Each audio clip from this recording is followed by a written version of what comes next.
दिल्ली के सीएम आतिशी द्वारा आबकारी नीति पर दिए गए बयान पर पलटवार करते हुए बीजेपी सांसद संबित पात्रा ने कहा कि जिस आबकारी नीति की वजह से करोड़ों रुपए का घोटाला हुआ, कार्टलाइजेशन और कालाबाजारी हुई, आप उसी नीति को फिर से लाना चाहती हैं। अरविंद केजरीवाल को इस पर स्पष्टीकरण देना चाहिए। कल एक इंटरव्यू में आतिशी ने कहा था कि अगर आप दिल्ली में सत्ता में आएगी तो आबकारी नीति फिर से लागू की जाएगी।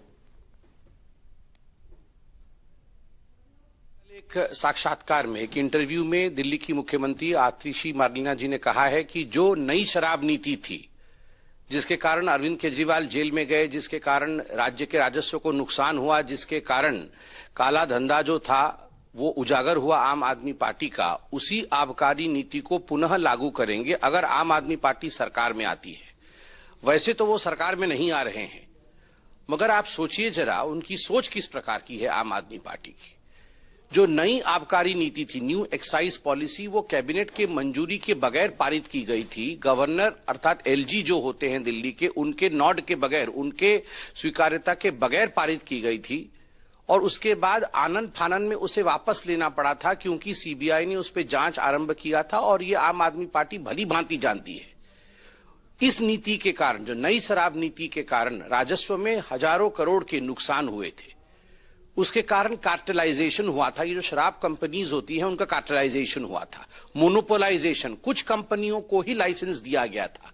144 करोड़ रुपया ये लाइसेंस फी वेवर किया गया था एक भ्रष्ट नीति के अंतर्गत।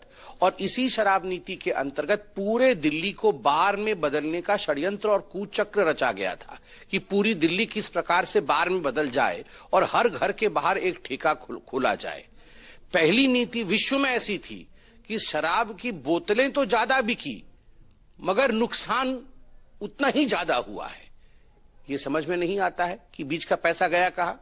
ये बीच का पैसा, बीच का मोटा माल अरविंद केजरीवाल और आम आदमी पार्टी के जेब में गया, जिसके कारण आम आदमी पार्टी के नेता जेल भी गए। उसके बावजूद आतिशी मार्लेना जी का ये कहना कि हम फिर से वही नीति लाएंगे, ये अहंकार और भ्रष्टता को और उनके आचरण को दिखाता है कि हम भ्रष्ट थे और भ्रष्ट ही रहेंगे।